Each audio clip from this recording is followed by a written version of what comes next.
Feeling is the Secret by Neville Goddard. Originally published by GMJ Publishing Company in 1944. This recording is a production of the Stories Day N. Copyright 2024 Stories Day N. Of making many books there is no end. Ecclesiastes chapter 12, verse 12. He that would perfect himself in any art whatsoever, let him betake himself to the reading of some sure and certain work upon his art many times over. For to read many books upon your art produceth confusion rather than learning. Old saying. Foreword. This book is concerned with the art of realizing your desire. It gives you an account of the mechanism used in the production of the visible world. It is a small book but not slight. There is a treasure in it, a clearly defined road to the realization of your dreams. Were it possible to carry conviction to another by means of reasoned arguments and detailed instances, this book would be many times its size. It is seldom possible, however, to do so by means of written statements or arguments, since to the suspended judgment it always seems plausible to say that the author was dishonest or deluded, and, therefore, his evidence was tainted. Consequently, I have purposely omitted all arguments and testimonials, and simply challenge the open-minded reader to practice the law of consciousness as revealed in this book. Personal success will prove far more convincing than all the books that could be written on the subject. Neville. Chapter 1. Law and its operation. The world, and all within it, is man's conditioned consciousness objectified. Consciousness is the cause as well as the substance of the entire world. So it is to consciousness that we must turn if we would discover the secret of creation. Knowledge of the law of consciousness and the method of operating this law will enable you to accomplish all you desire in life. Armed with a working knowledge of this law, you can build and maintain an ideal world. Consciousness is the one and only reality, not figuratively, but actually. This reality may, for the sake of clarity, be likened unto a stream which is divided into two parts, the conscious and the subconscious. In order to intelligently operate the law of consciousness, it is necessary to understand the relationship between the conscious and the subconscious. The conscious is personal and selective. The subconscious is impersonal and non-selective. The conscious is the realm of effect. The subconscious is the realm of cause. These two aspects are the male and female divisions of consciousness. The conscious is male. The subconscious is female. The conscious generates ideas and impresses these ideas on the subconscious. The subconscious receives ideas and gives form and expression to them. By this law, first conceiving an idea and then impressing the idea conceived on the subconscious, all things evolve out of consciousness, and without this sequence, there is not anything made that is made. The conscious impresses the subconscious, while the subconscious expresses all that is impressed upon it. The subconscious does not originate ideas, but accepts as true those which the conscious mind feels to be true and, in a way known only to itself, objectifies the accepted ideas. Therefore, through his power to imagine and feel, and his freedom to choose the idea he will entertain, man has control over creation. Control of the subconscious is accomplished through control of your ideas and feelings. The mechanism of creation is hidden in the very depth of the subconscious, the female aspect or womb of creation. The subconscious transcends reason and is independent of induction. It contemplates a feeling as a fact existing within itself, and on this assumption proceeds to give expression to it. The creative process begins with an idea, and its cycle runs its course as a feeling and ends in a volition to act. Ideas are impressed on the subconscious through the medium of feeling. No idea can be impressed on the subconscious until it is felt, but once felt, be it good, bad, or indifferent, it must be expressed. Feeling is the one and only medium through which ideas are conveyed to the subconscious. Therefore, the man who does not control his feeling may easily impress the subconscious with undesirable states. By control of feeling is not meant restraint or suppression of your feeling, but rather the disciplining of self to imagine and entertain only such feeling as contributes to your happiness. Control of your feeling is all important to a full and happy life. Never entertain an undesirable feeling, nor think sympathetically about wrong in any shape or form. Do not dwell on the imperfection of yourself or others. To do so is to impress the subconscious with these limitations. What you do not want done unto you, do not feel that it is done unto you or another. This is the whole law of a full and happy life, Everything else is commentary. Every feeling makes a subconscious impression and, unless it is counteracted by a more powerful feeling of an opposite nature, must be expressed. The dominant of two feelings is the one expressed. I am healthy is a stronger feeling than I will be healthy. To feel I will be is to confess I am not. I am is stronger than I am not. What you feel you are always dominates what you feel you would like to be. Therefore, to be realized, the wish must be felt as a state that is, rather than a state that is not. Sensation precedes manifestation, and is the foundation upon which all manifestation rests. Be careful of your moods and feelings, for there is an unbroken connection between your feelings and your visible world. Your body is an emotional filter and bears the unmistakable marks of your prevalent emotions. Emotional disturbances, especially suppressed emotions, are the causes of all disease. To feel intensely about a wrong, without voicing or expressing that feeling, is the beginning of disease. Disease, in both body and environment. Do not entertain the feeling of regret or failure for frustration or detachment from your objective results in disease. Think feelingly only of the state you desire to realize. Feeling the reality of the state sought, and living and acting on that conviction, is the way of all seeming miracles. All changes of expression are brought about through a change of feeling. A change of feeling is a change of destiny. All creation occurs in the domain of the subconscious. What you must acquire. What you must acquire, then, is a reflective control of the operation of the subconscious, that is, control of your ideas and feelings. Chance or accident is not responsible for the things that happen to you, nor is predestined fate the author of your fortune or misfortune. Your subconscious impressions determine the conditions of your world. The subconscious is not selective, it is impersonal, and no respecter of persons. The subconscious is not concerned with the truth or falsity of your feeling. It always accepts as true that which you feel to be true. Feeling is the assent of the subconscious to the truth of that which is declared to be true. Because of this quality of the subconscious, there is nothing impossible to man. Whatever the mind of man can conceive and feel as true, the subconscious can and must objectify. Your feelings create the pattern from which your world is fashioned, and a change of feeling is a change of pattern. The subconscious never fails to express that which has been impressed upon it. The moment it receives an impression, it begins to work out the ways of its expression.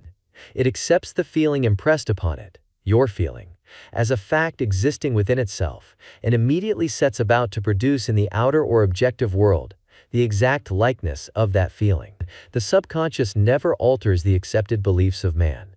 It outpictures them to the last detail whether or not they are beneficial. To impress the subconscious with the desirable state, you must assume the feeling that would be yours had you already realized your wish. In defining your objective, you must be concerned only with the objective itself. The manner of expression or the difficulties involved are not to be considered by you. To think feelingly on any state impresses it on the subconscious. Therefore, if you dwell on difficulties, barriers, or delay, the subconscious, by its very non-selective nature, accepts the feeling of difficulties and obstacles as your request and proceeds to produce them in your outer world. The subconscious is the womb of creation. It receives the idea unto itself through the feelings of man. It never changes the idea received, but always gives it form. Hence, the subconscious outpictures the idea in the image and likeness of the feeling received. To feel a state as hopeless or impossible is to impress the subconscious with the idea of failure. Although the subconscious faithfully serves man, it must not be inferred that the relation is that of a servant to a master, as was anciently conceived. The ancient prophets called it the slave and servant of man.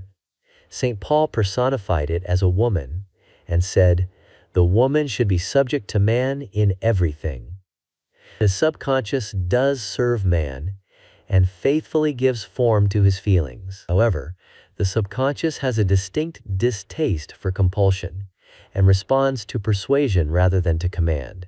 Consequently, it resembles the beloved wife more than the servant. The husband is head of the wife.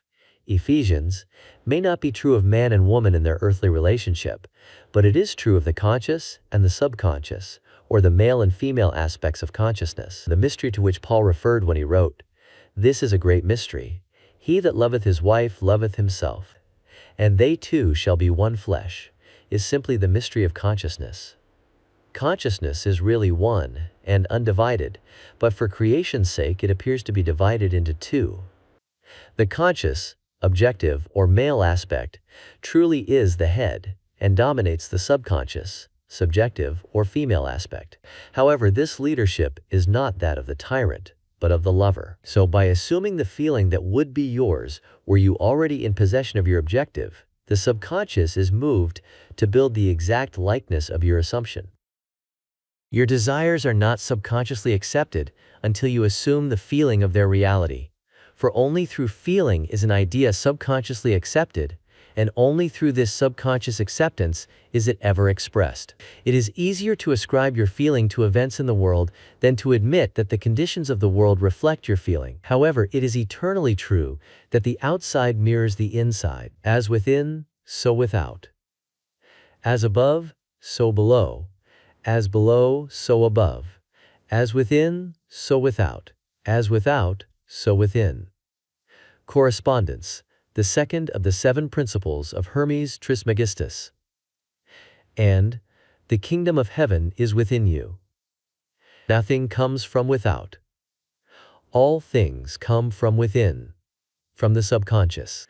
A man can receive nothing unless it is given him from heaven. It is impossible for you to see other than the contents of your consciousness. Your world, in its every detail, is your consciousness objectified. Objective states bear witness of subconscious impressions.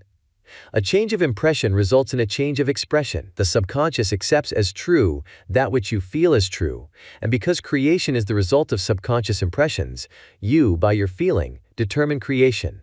You are already that which you want to be, and your refusal to believe this is the only reason you do not see it. To seek on the outside for that which you do not feel you are is to seek in vain.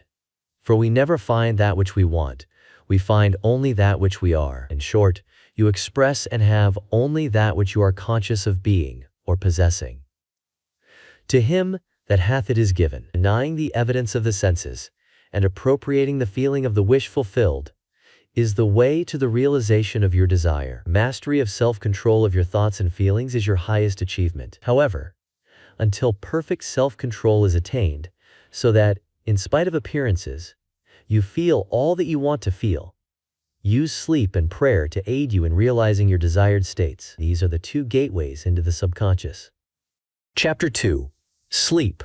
Sleep, the life that occupies 1/3 of our stay on earth, is the natural door into the subconscious. So it is with sleep that we are now concerned.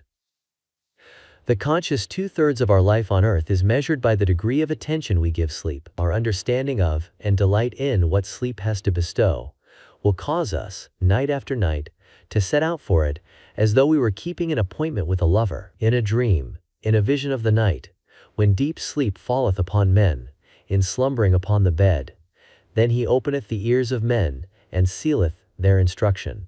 Job 33. It is in sleep and in prayer, a state akin to sleep, that man enters the subconscious to make his impressions and receive his instructions. In these states, the conscious and subconscious are creatively joined. The male and female become one flesh. Sleep is the time when the male or conscious mind turns from the world of sense to seek its lover or subconscious self. The subconscious, unlike the woman of the world who marries her husband to change him, has no desire to change the conscious, waking state, but loves it as it is and faithfully reproduces its likeness in the outer world of form. The conditions and events of your life are your children formed from the molds of your subconscious impressions in sleep. They are made in the image and likeness of your innermost feeling, that they may reveal you to yourself. As in heaven, so on earth. As in the subconscious, so on earth. Whatever you have in consciousness as you go to sleep is the measure of your expression in the waking 2/3 of your life on earth. Nothing stops you from realizing your objective, save your failure to feel that you are already that which you wish to be, or that you are already in possession of the thing sought. Your subconscious gives form to your desires only when you feel your wish fulfilled. The unconsciousness of sleep is the normal state of the subconscious, because all things come from within yourself. and your conception of yourself determines that which comes. You should always feel the wish fulfilled before you drop off to sleep. You never draw out of the deep of yourself that which you want. You always draw that which you are, and you are that which you feel yourself to be, as well as that which you feel as true of others. To be realized, then, the wish must be resolved into the feeling of being or having or witnessing the state sought. This is accomplished by assuming the feeling of the wish fulfilled. The feeling which comes in response to the question, "How would I feel were my wish realized?"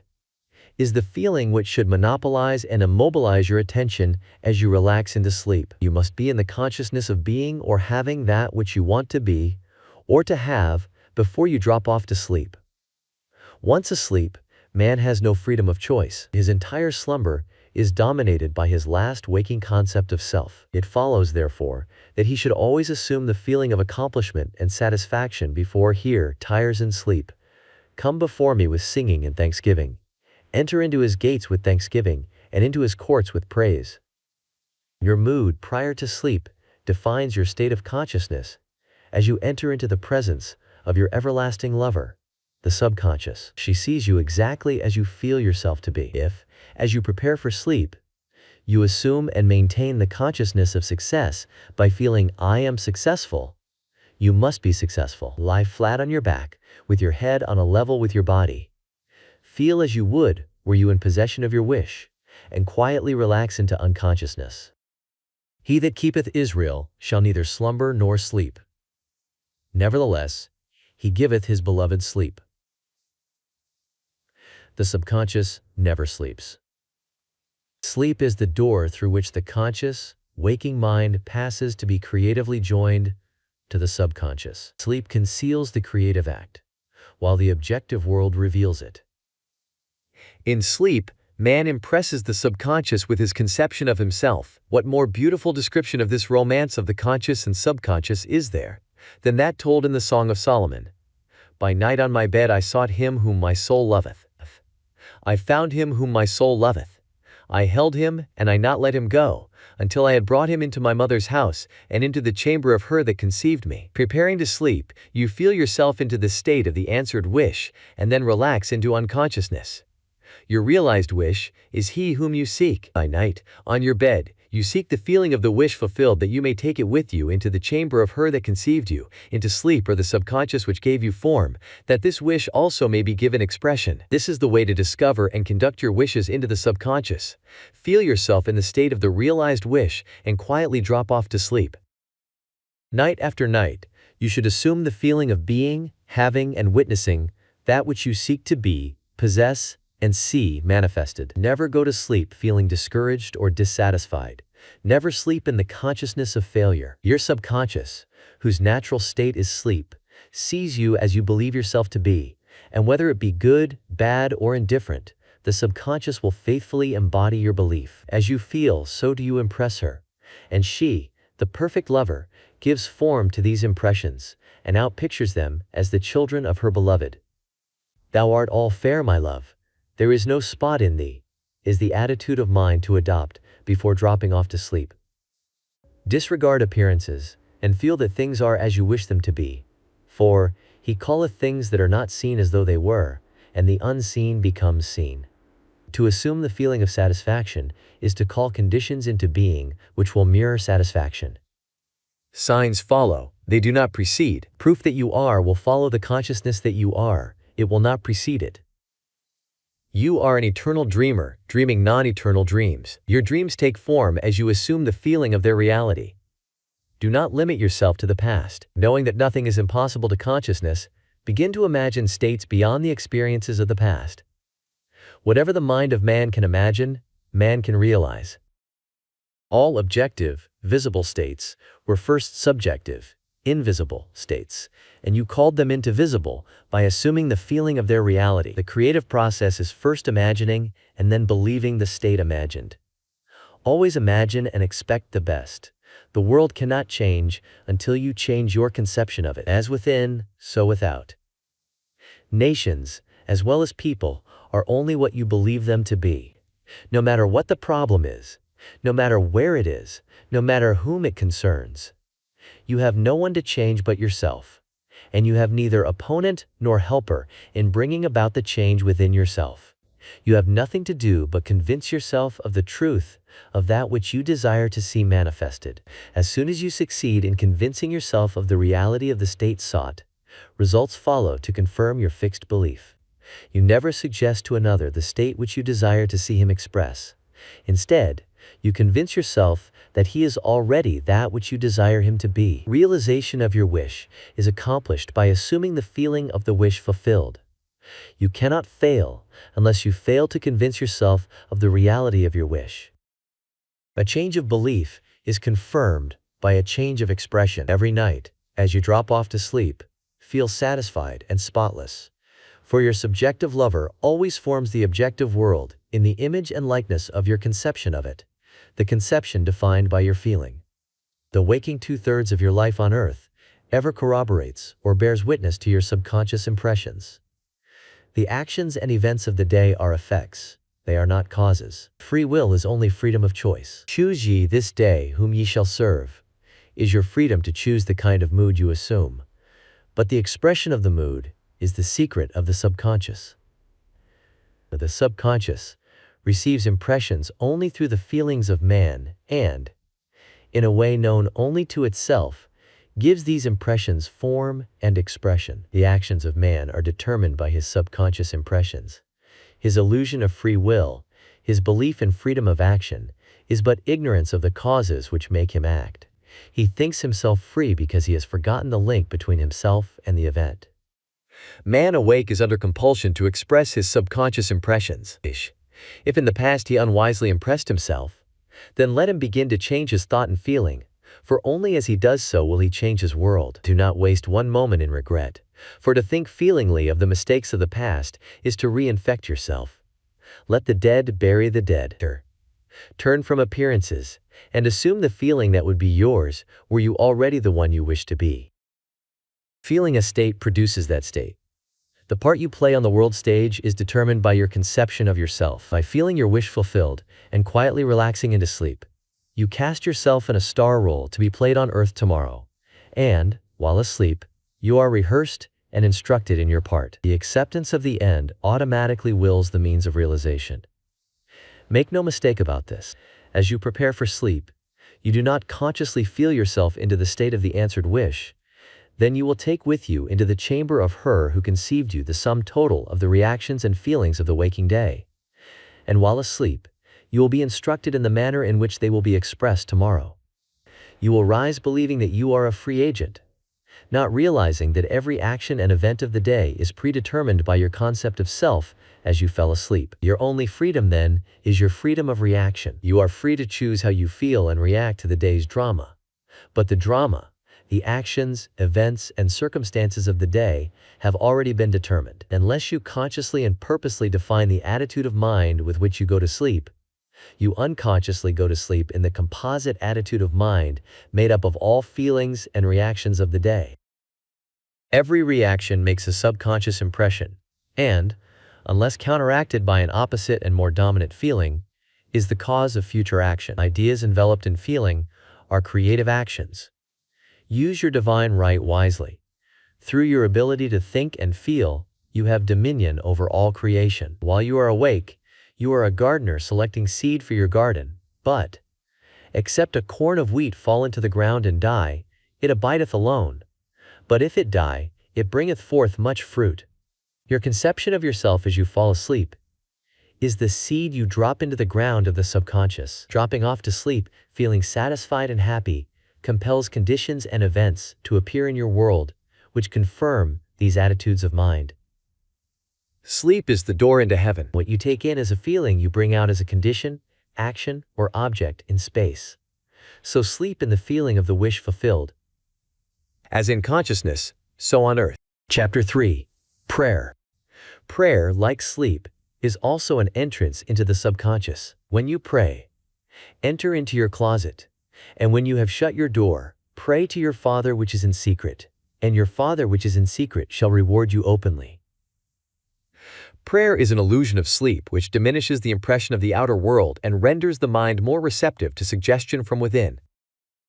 The mind in prayer is in a state of relaxation and receptivity, akin to the feeling attained just before dropping off to sleep. Prayer is not so much what you ask for, as how you prepare for its reception. Whatsoever things ye desire, when ye pray, believe that you have received them, and ye shall have them. The only condition required is that you believe that your prayers are already realized. Your prayer must be answered if you assume the feeling that would be yours, were you already in possession of your objective. The moment you accept the wish as an accomplished fact, the subconscious finds means for its realization. To pray successfully, then, you must yield to the wish, that is, feel the wish fulfilled.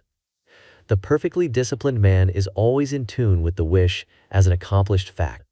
He knows that consciousness is the one and only reality, that ideas and feelings are facts of consciousness and are as real as objects in space. Therefore, he never entertains a feeling which does not contribute to his happiness, for feelings are the causes of the actions and circumstances of his life. On the other hand, the undisciplined man finds it difficult to believe that which is denied by the senses, and usually accepts or rejects solely on appearances of the senses. Because of this tendency to rely on the evidence of the senses, it is necessary to shut them out before starting to pray, before attempting to feel that which they deny. Whenever you are in the state of mind, I should like to, but I cannot, the harder you try, the less you are able to yield to the wish. You never attract that which you want, but always attract that which you are conscious of being. Prayer is the art of assuming the feeling of being and having that which you want.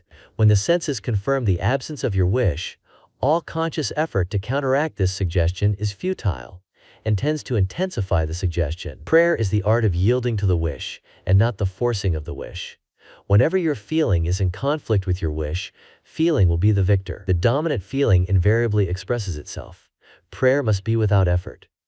In attempting to fix an attitude of mind which is denied by the senses, effort is fatal. To yield successfully to the wish as an accomplished fact, you must create a passive state, a kind of reverie or meditative reflection, similar to the feeling which precedes sleep.